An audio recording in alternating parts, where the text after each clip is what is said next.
Hello everyone. Today I'm going to show you how to make cinnamon pumpkin treats for your dog. Did you know that cinnamon and pumpkin are good for your dog? Cinnamon in small amounts reduces inflammation and improves heart health. And pumpkin is a good source of vitamin A, C, and E. And with that, let's get started.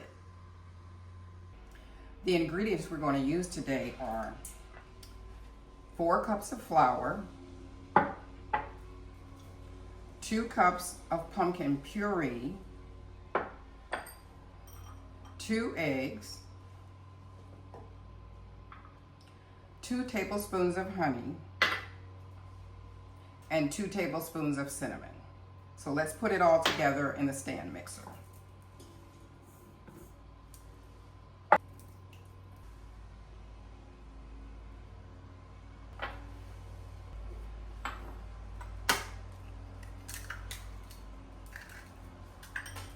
So I double my recipe for large batches, and the quantity you get is going to be dependent upon the size of the cookie cutter that you use. Now let's mix all of the ingredients together.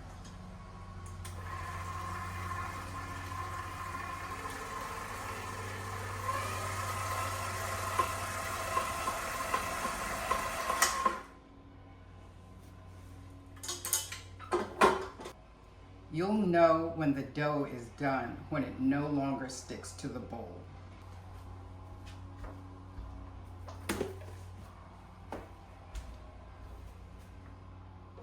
Cinnamon pumpkin is a sticky batter, so it's okay to flour your mat in order to be able to manipulate it. And you see how clean the sides of the bowl are? That's when you know that all of the ingredients have been mixed together properly.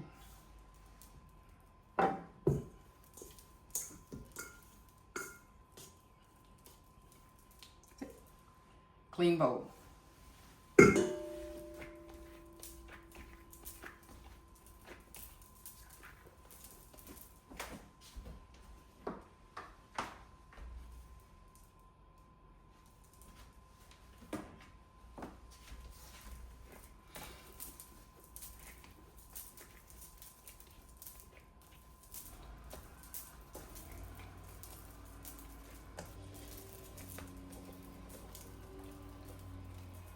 Now I separate my pieces because it's a double batch, and so it's easier to manipulate when the batches are smaller.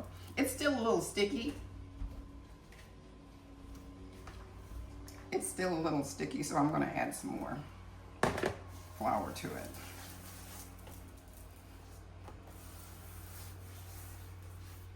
And that's okay if it's sticky.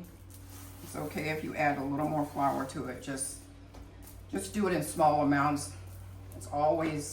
You can always add to it. It's difficult to take away when you've got too much in there. I'm going to flatten it out a little bit.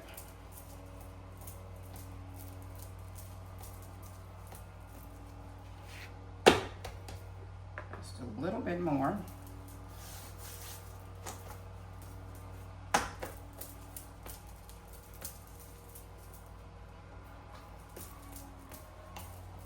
I've flattened it all out by hand.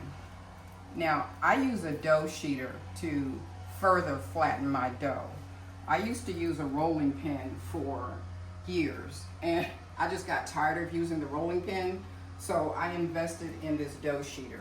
And I'm telling you, it's a lifesaver if you're making, even if you're making pastries, if you're making pie pastry, if you're making croissants, any type of bread recipe that you're making, this dough sheeter is a lifesaver.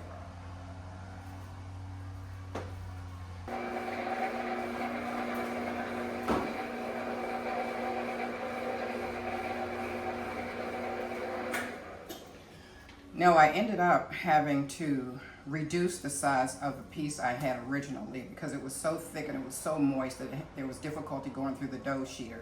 And with the dough sheeter, it's trial and error. There are measurements here that you can use to determine the thickness of your dough.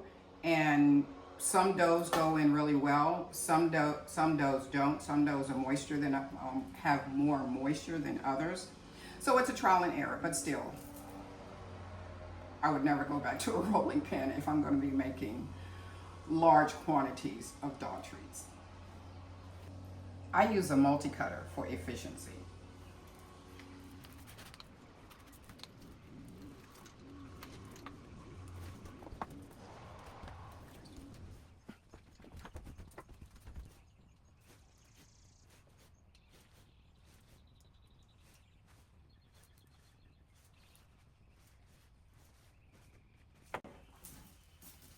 And what I do, I just keep rolling it back up. And if I need to, add a little bit more flour. Get it a little drier so it can go through the dough sheeter more efficiently.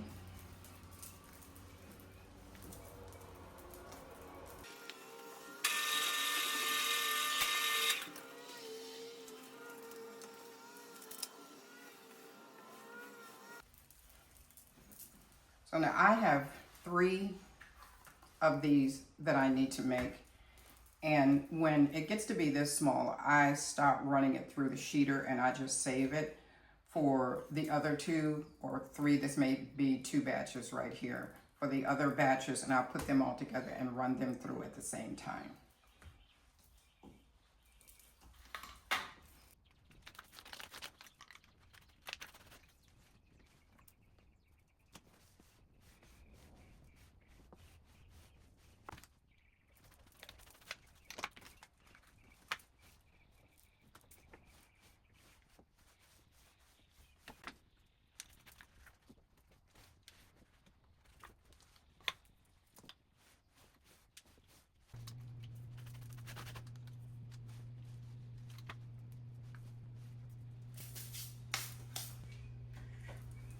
See how beautiful they are?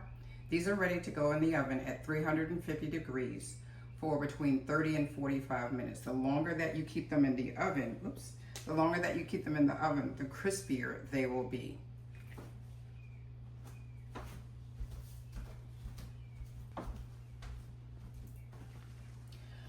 So as those are baking, I will be putting together the next batch. The second tray is ready. And I've got this much dough left to make some more treats. So I think I'm going to use my small cutter and make some smaller cut size. The biscuits are done. They are perfect. I'm going to dehydrate mine, but if you're going to give these to your pups in the next few days, they should be fine in the refrigerator. However, if you're going to hold on to them or you're going to send them as a gift, I suggest that you dehydrate them. And you can use your oven if you don't have a dehydrator. You can store these in a container like this one in the refrigerator for a few days. You just need to remember that there are no preservatives in these, so they need to stay refrigerated. If you need to keep them for a longer period of time, you can keep them in one of these Ziploc bags. You can actually freeze these in the Ziploc bag. Just remember when you bring them out that you'll need to take them out, lay them out, and let them dry because they will have accumulated moisture while they're in the freezer. I hope that you enjoyed this video. If you make these, please comment below and don't forget to subscribe so you'll know when I make another healthy, homemade, delicious treat. Thank you so much for watching. Bye for now.